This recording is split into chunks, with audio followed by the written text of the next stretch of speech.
This is NyQuira's. I am getting ready to talk about my discipline and classroom management game plan.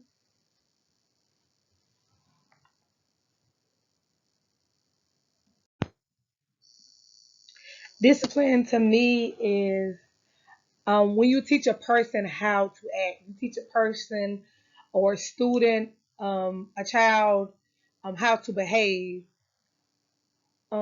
I think that discipline is used so that we can have a safe and nurturing environment, whether that's in schools, at home, in a store. Discipline is something that I feel like is not as serious as it was years ago. We need discipline in order for things to actually work out the way they should. Discipline comes with respect. I feel that in order for someone to be respectful, they have to have some sort of discipline in their lives. Um, as a teacher, I feel like it's my duty to make sure my students have discipline. There are certain things that we cannot do in the school system. I have learned that being a first grade teacher. You have rules in your class, but ultimately the decisions are based on the laws that we have in our state and the laws for each county, the rules for each county. But as far as my classroom rules, I try to enforce them so that I won't have to worry about discipline in my class. I don't feel like any teacher can control when discipline happens sometimes because I feel like it's going to happen sometimes. Nobody's perfect, so it's always going to be a problem somewhere. But as far as the discipline, I really do feel that um, as a student, kids should know how to act. Essentially, I feel like that discipline starts at home. A lot of kids that I have taught do not get, to me, enough discipline. But for the most part, teachers have to kind of like um, fill in the gap, so to speak, fill in the gap for the parents and for the things that students should learn when they're at home. My theory about discipline is I feel like students should always be responsible for their own actions, but I do feel as though teaching first grade, 6 and 7 year olds, sometimes their behavior goes with their age. Sometimes it's like they don't understand that they're supposed to stop talking. They don't understand that they're supposed to um, follow the rules, you know? So I feel like um, when it comes to rewards and when it comes to giving students things to or try to compromise or reason with the students, I don't think that's a good idea because it becomes to a point where the students just want the prize, and after they get the prize, after they eat the candy, after they get the gift, they start back misbehaving. Um, I try to make sure that my class is very fun and engaging because I feel like their attention span is um it's so small. We don't have enough time for each student when it comes to having their attention. Sometimes it really is hard to keep their attention. That's why I feel like at the beginning of class, those moments when those kids first walk in the door, it's the most important because you have to go ahead and reel them in as soon as they walk in when it comes to their attention, when it comes to them actually being ready to learn. I stand at my door, greet my students every morning, say good morning. Most students give me a hug, and they I try to make sure that I focus on the relationship that I have with my students. Also, I do have a thing where I make eye contact with my students. I try to make eye contact before I even open my mouth to say you need to stop or you need. And if I should be able to look at them and tell them that what they're doing is wrong just by looking at them. I try to dress professional every day. We do have at my school on Fridays we can dress down and wear jeans and wear a school prideful shirt. But for the most part I do keep myself in a professional manner. I feel like when you're modeling good behavior for the kids, that's very important when it comes to wanting them to be good or wanting them to have good behavior. Um, I do have times where I do play and laugh and dance with the kids, and but for the most part, I am very, very professional and serious with my students so that they know how to behave. Um, I do collaborate with my colleagues. We do have time at my school where we sit down with our grade levels and our grade level chairs and our coworkers, and we all come up with lesson plans, which we have a curriculum now. Um, Lesson plans based on our curriculum. We use benchmark advance, and it's kind of the nail, it's kind of there. Like everything is there for you when it comes to the curriculum. So really, you are just doing lesson plans based on the differentiation when it comes to teaching your students because every student needs something different. Um, I try to um, show in my classroom, put up around my classroom goals for my students, goals for the classroom as a whole, goals for me as well when it comes to teaching, because I do want my students to show progress. Mostly for our assessments, I use my data from M class to incorporate my small groups and the data and the goals and the progress that I try to show. I use that based off my M class scores. And that's how I do my small groups as well. I feel like you always need to show your students respect because if you holler at your students, then if they holler back, the first thing they're going to say is, "Well, you hollered at me." So I feel like that is very, very important when it comes to teaching is to give your students respect, the same respect that you want them to give you. My classroom rules are listen when I talk to you, raise your hand when you have to speak. Make sure you keep your hands and feet to yourselves. I try to instill this in my students every day. The rules that I have from day one, the first 2 weeks of school, I go over rules, go over rules in depth the first 2 weeks of school. I make sure that when I have my at open house, I have the rules written out. Let the parents read them, let them sign that they understand what is expected from their kids while they are in my class. Make sure that I get a okay from my administration that the rules are appropriate for my class. So that way I will have my ducks in a row when it comes to kids misbehaving and having to have parent contact for things that they are um, rules that are breaking in my class. I try to encourage them and challenge them to do better, to do their best. I try to make sure that I am kind to them so that they'll be kind to me. For the most part, I have not had any problems. If I any problems or any situations arise in class as a teacher, but what I can say is I have had students with disabilities and students with those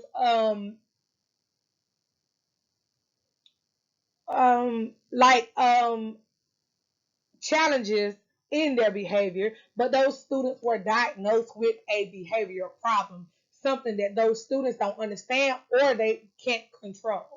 So I actually did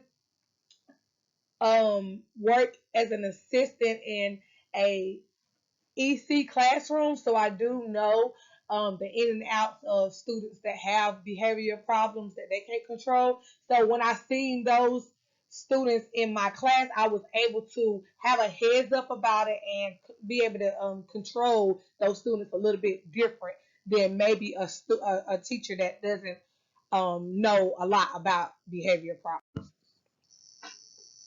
So to keep the students from misbehaving, definitely try to make sure that the classroom and the lessons are engaging. They need something that they can look forward to because, like I said earlier in the last slide, their attention span is so short. And I say all the time that we have their attention. It, it matches their age. It matches their age. You got a good 5-10 minutes before you lose them if your lesson is not engaging or it's not interesting to them. I try to make sure that I talk to them, have conversations with my class about why they misbehave, even if it's individually with a student that is having a problem. Sometimes there are other underlying issues that's causing this misbehavior. I have had certain situations in my class as far as in maybe something that happened on the bus that was brought into my class and now the child is upset and the child is not acting right because something happened on the bus before they made it to my class, and this is causing them to misbehave in my class. So I have had individual conversations with students about what they were feeling and what was making them misbehave at that time. I think you have to talk to them and listen to them so that you can understand what they need. I do have a few students that I have had this year alone that has needed attention. I know that the students I had last year, I felt they needed attention because they were virtual for a year in kindergarten during COVID.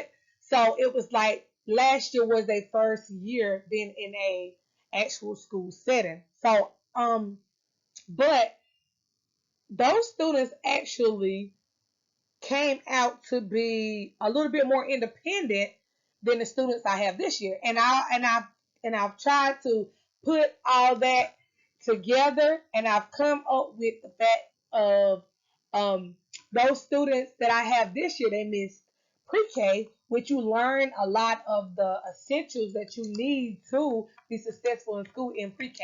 I have some students that don't know how to do certain things that they would have learned had they not been virtual. So, like I said, I don't argue back with my students. I will not, I will have them to calm down, whether it's me having to calm down or them having to calm down. I do not tolerate disrespect because I'm always respectful to my students. So if a child or a student was to ever disrespect me, like I said, I will walk away for a little while to calm down, or I will send that child to account the school counselor or to the principal. Um, I if definitely if it was a situation that arises that where it was more serious than something that I can handle. As soon as students walk in class, you have to gain their attention. I already have morning work on my students' desk as soon as they walk in because I want them to come in ready to learn. Want them to come in. I don't want to waste no time. Now, my students do have an obligation that they have to fulfill on their computers. They have to do rhythm, which is them telling administration how they're feeling as soon as they get into the classroom. So it's just an app that they have to fill out, telling their feelings, how they feel today, how they feel about school, and are they ready to learn. So they do that daily when they walk into class. But after that, I tell them, jump right onto your morning work. That morning work is review from yesterday, review from last week, review from the last couple of days. I try to instill all that practice into their minds so that they can practice makes perfect. Practice makes perfect. I make sure that they have that morning work so that they can start getting their brains ready. Now I do have which we have this at our school as far as in our grade level. I don't know if other grade levels do use this book, but we have a book called the Haggerty book, And with that book, it goes over a lot of phonics and phonemes and um, rhymes and nursery rhymes. So it's kind of like a wake up, pick me up type thing that actually helps the students learn, and it helps them wake up. It helps them get motivated. So I do that every day as well. Um, I feel like the students sometimes come in and they do not want to participate. So I feel like something has to be done to make those students want to get involved, want to get involved, want to participate. So I try to make it as fun as possible and them still learn because that's the most important part. They still need to learn. When it comes to serious misbehavior, like I said, I will contact parents on my own. I try to do that part on my own before administration is involved. I try to refrain from students having to go to ISS. We do have people in place, other colleagues in place for those kinds of misbehaviors. Some students, depending on, like I was saying about disabilities, depending on the severity of the behavior, maybe they need to be um, mentally checked and maybe they need to be tested to see is the behavior they're having uncontrollable. Because I wouldn't dare blame a child that had a disability where they couldn't control their behavior. Because like I said, I've had students that way, and really, even though you still don't, as a teacher, you still don't want to have to deal with the misbehavior. It still is a part of you saying, hey, I know that child um can't help what they're going through. They, even when they wanna behave, something in them maybe urges them to misbehave. I try to break my lessons into mini lessons, especially for my low group. I try to make sure that we incorporate small groups into our lessons every day so that my low students will be able to get a little one-on-one, not one-on-one, but a little bit more instruction, more attention from me. As far as I do utilize my TA. She is very, very good. She's had 20 years of experience. So I utilize her so that we can give each student some kind of attention every day. It does take two sometimes, and I do appreciate the fact that I have an assistant, someone that can help when it comes to behavior getting really serious. I really do. Administration is good about responding to um, emails or calls when it comes to a student being out of control. Thank God I have not had any students out of control or any bad serious behavior this year.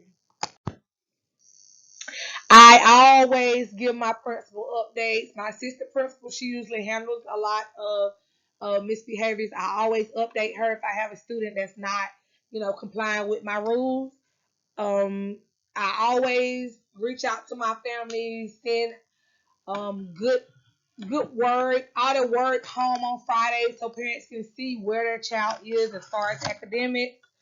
I try to make sure that I incorporate how the student progress throughout the week. I also kind of, maybe you can say it's like a little report card every week on Class Dojo to update the parents about where their child stands as of Friday, from Monday to Friday, because we do have assessments that we do throughout the week. As I said earlier, I do try to make those phone calls on my own before it's sent to the principal's office. I try to make sure that I try not to threaten my students with I'm gonna send you to the office. I try to talk to them more so before it even gets to that point. But I know sometimes that does happen. Like I said earlier, you have to make that classroom engaging and fun, especially for 6 and 7 year olds. They think that coming to school is fun. They think they come to school to play. So you have to kind of let them lead the way a little bit. Let them incorporate and get them involved in what kind of activities they want to do so that we know that they would enjoy the class. We know that they would get something out of it if it's something that they want to do. Because even though they're 6 and 7, they often say things like, I'm bored. Or they often say things like, I'm done already, Miss Carpenter. Can we go ahead and start on the next assignment? So that happens often. And that just lets me know that they need something more challenging, more fun, more challenging, so that I can keep them engaged. I try not to have them sitting for a long time. I try to do my mini lessons, which that's how Benchmark Advanced is set up anyway. It's set up with mini lessons. So I try to make sure I'm trying to make sure I'm only teaching for no more than 20 minutes, and so that we can break those students up to their small groups and get them doing something challenging and fun. I try to establish that relationship with every student. Sometimes students are depending on their home situation. Sometimes they don't let you in, but it's still worth trying to get to know them on a deeper level so that you can understand what they need. Thank you for listening. Thank you for being a great teacher, Miss Ficklin. I truly enjoyed making this PowerPoint. Thank you.